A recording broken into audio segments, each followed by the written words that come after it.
फरहाना ने जिस तरीके से परफॉर्म किया, it was exceptional, it was mind blowing. So she literally blew our minds away. तो अविनाश ने बहुत कमाल का परफॉर्म किया, लेकिन मैं अविनाश से एक्सपेक्ट करता था. मुझे ऐसा उसको पहले दिन ही देख के लग गया था कि लड़का है यार, दम है लौंडे में.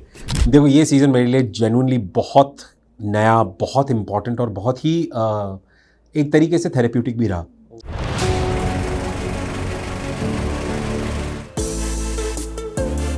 नमस्कार दोस्तों, मैं मुकेश शर्मा और आपने देखना शुरू कर दिया है फिल्मी बीट एंड दी ओजी खिलाड़ी इज बैक इस सीजन को भी कंप्लीट करके. और मुझे जहां तक पता चला, ऋत्विक शायद थोड़े बहुत जख्मी हुए हो आप, प्लीज बताएं उसके बारे में भी, और ये सीजन आपके लिए कितना खास और नया था. देखो ये सीज़न मेरे लिए जेन्युइनली बहुत नया, बहुत इंपॉर्टेंट और बहुत ही एक तरीके से थेरेप्यूटिक भी रहा. क्योंकि मुझे ये शो दिल से बहुत ज़्यादा पसंद है. मुझे रोहित सर से बहुत प्यार है, मुझे इस फॉर्मेट से बहुत ज़्यादा प्यार है. तो जब ये एक और बार करने का मुझे मौका मिला, तो I consider myself to be lucky, because लोगों को ये शायद एक ही बार मौका मिलता है जीवन में करने का. बहुत ही कम लोग ऐसे हैं, हम गिने चुने, जिनको दूसरी या तीसरी बार ये मौका मिला है करने का. And as soon as I got the opportunity, I grabbed on to it.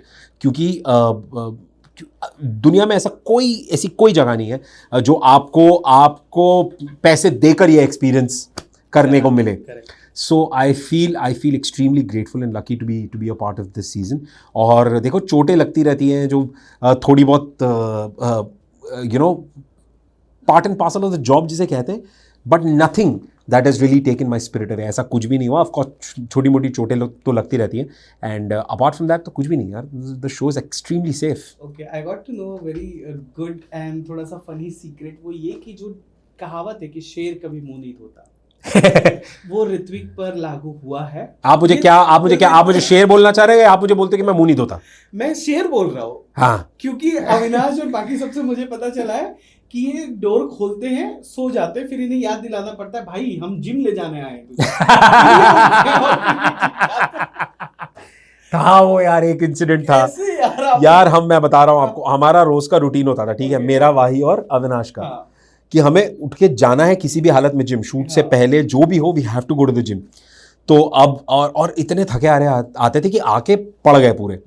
तो जो पहले उठ गया वो दूसरों को जाके उठा देगा. तो एक दिन, जिस दिन मैं नहीं उठा था, उस दिन मैं बहुत गहरी नींद में था. तो ठक ठक ठक ठक ठक दरवाज़ा बजता है और बाहर से अविनाश कहते भाई दरवाज़ा खोलो. तो मैं ऐसी नींद में गया और मैंने दरवाज़ा खोला, हाँ, और वो उसको अंदर आया वो कमरे में, मैं जाके फिर से लेट गया. तो बोलता भाई लेट गया, जिम जाना है, उठो. इतनी देर में भाई भी अंदर आ गया. बोलता क्या कर रहा भाई? और भाई आया तो भाई ने हक से उठा, तो भाई ने चद्दर खींची, लात मारी, बोला उठ जिम जाना है. तो मैं जैसी हालत में था, मैं सीधा उठा हूँ. मैंने ना मुंह धोया ना कुछ, मैंने जिम के कपड़े पहने, एकदम धुत हालत में जिम पहुंचा हूँ. तब मुझे रियलाइज हुआ कि यार मैं नींद में से सीधा उठ के जिम चला गया. मैं बस आ गया हूँ ना, मैंने हाथ धोए ना मुंह धोए, कुछ भी नहीं. मैं जिम जाके नहाया हूँ, जिम जाके हाथ मुंह धोया मैंने. तो हाँ, ये सच है. रील बनाने के अलावा और स्टंट करने के अलावा आप लोगों ने वहाँ पे क्लबिंग वगैरह किया? कौन था ऐसा जो चीजें ढूंढ के लाता था, यहाँ खाने जाते हैं? नहीं यार, ऐसा हमें बिल्कुल मौका नहीं लगा. But the only one day जो हमने बहुत एंजॉय किया था, वो वाही का बर्थडे था. 9 तारीख को जो बर्थडे था, तब हम केप टाउन में ही थे. तो हमने वाही के बर्थडे पे खूब एंजॉय किया. हमने भी, हमारे पूरे क्रू ने, सब ने मिलकर बहुत एंजॉय किया. बट उसके अलावा हम कहीं नहीं गए. उसके अलावा हमें कभी समय ही नहीं मिला, because the schedule was so tight. Time बिल्कुल भी नहीं. इतने ज़्यादा थक जाते थे कि देयर वाज नो स्पेस और time to go and do anything else apart from just going and shooting. And we were shooting at 5-6 in the morning, रात को 7-8 बजे तक रोज़. तो बिल्कुल समय नहीं मिलता था कुछ और करने का. तो वो 1-2 दिन थे जब वाही का बर्थडे था, बस वही मनाया हमने. तो ये बीच में जो रील्स आ रहे थे, ये कब बन रहे थे? ये हमारे रियलिटी के गैप में बनते थे. जैसे हम जो रियलिटी का कुछ दिन रियलिटी के होते थे, जहां पर हम जाएंगे, रियलिटी शूट करेंगे, घूमना फिरना, वो भी शूटिंग ही हो रही है. वो हम शूटिंग के बीच में रील बना रहे हैं. वहां पे भी काम ही, जब तक कैमरा सेटअप हो रहा है तब तक हमने एक रील बना ली, वैसा कुछ. सेकंड लास्ट क्वेश्चन हम ये पूछना चाहेंगे, हु सरप्राइज्ड यू कि यार इस बंदे का एनर्जी, इसकी फ्लेक्सिबिलिटी, अपार्ट फ्रॉम ऑरी का नाम पूरी दुनिया ले रही है, उसके अलावा कौन था जिसने आपको सरप्राइज कर दिया और आपके एक्सपीरियंस पे लगा कि यार great potential? Farhana, absolutely, undoubtedly Farhana. क्योंकि देखो अविनाश ने बहुत कमाल का परफॉर्म किया, लेकिन मैं अविनाश से एक्सपेक्ट करता था. मुझे ऐसा उसको पहले दिन ही देख के लग गया था कि लड़का है यार, दम है लौंडे में. तो आपको पता लग जाता है पहले दिन से. लेकिन फरहाना ने जिस तरीके से परफॉर्म किया, it was exceptional, it was mind blowing. So she literally blew our minds away, and kudos to that girl. She is phenomenal. She is really good.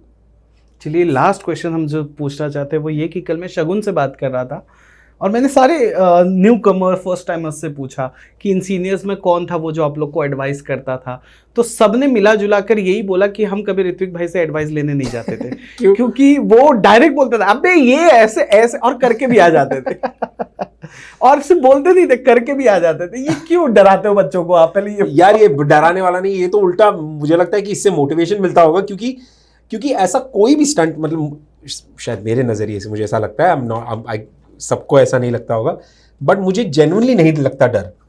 तो और जीवन में डर को फेस करने का, डर से जीतने का एक ही तरीका है कि आप उसको हेड ऑन फेस करो। कि ऐसा आपके सामने दुनिया का सबसे बड़ा डर भी खड़ा हो ना, तो आप उसको छाती ठोक के बोले कि ले आया बेटे खेलते हैं मैदान में। So I think that's the only way to win over fear. मैंने वैसे ही सीखा है, मैंने वैसे ही किया है। मुझे बहुत डर लगता था पहले कई चीज़ों से, लेकिन मैं सीधा ना बिना सोचे समझे कूद जाता था। Because as soon as your mind comes in, आपका दिमाग अगर कैलकुलेट करने लगता है ना, अच्छा मैं ये करूँ मैं वो करूँ, उतनी देर में आप हार जाते हो। तो the idea is to trust the process. आपको पता है कि ये शो इतना सेफ है कि कुछ नहीं होने देगा, आपको पूरा हार्नेस कर दिया, बट बिना आंख बंद करके सोचो कूद जाओ, कुछ नहीं होगा। And honestly that's the only way to do the stunts. Because अगर आप वहां पर पहुंचे, आपने हाइट पे खड़े हैं और सर ने बोला 3 2 1 और आपके पैर कांपने लगे, क्यों? क्योंकि आपका दिमाग सोच रहा है अरे मैं गिर जाऊंगा, अरे ये हो जाएगा, अरे वो, आपने जहां अपना दिमाग बंद के बोला ले चल। The best example for this is आप please go back in time and watch any stunt that Nia has done. हाँ, वो अंधाधुन पागल है वो लड़की। मतलब as soon as 3 2 1 वो 3 2 1 सुनती भी नहीं थी भाई, वो तर कर जाती थी। वो करने के बाद सोचती थी कि मैंने क्या किया है।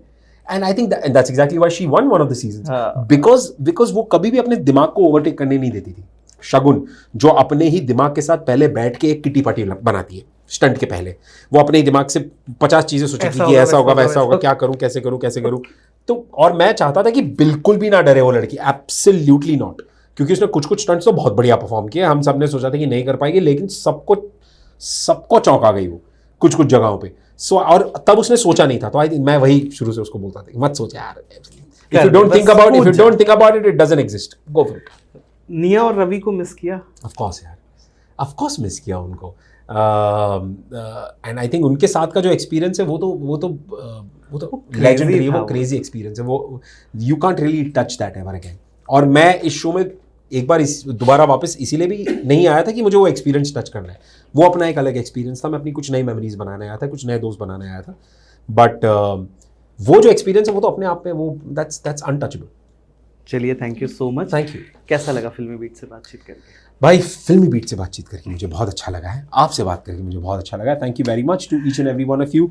डर का नया दौर starting today the 1st of August, Saturday and Sunday 9 PM। I promise you, मैं कसम खा के कह रहा हूँ कि आप और आपका पूरा परिवार बिल्कुल भी तैयार नहीं है टू सी हमारे साथ क्या हुआ है। हम जितने भी थे, हम कितनी मौतें मरे हैं, आपको ये हर हफ्ते देखने को मिलेगा। So please watch and please tell us what you think about the season, because this season is genuinely out of this planet. Thank you so much. Thank you. Thank you.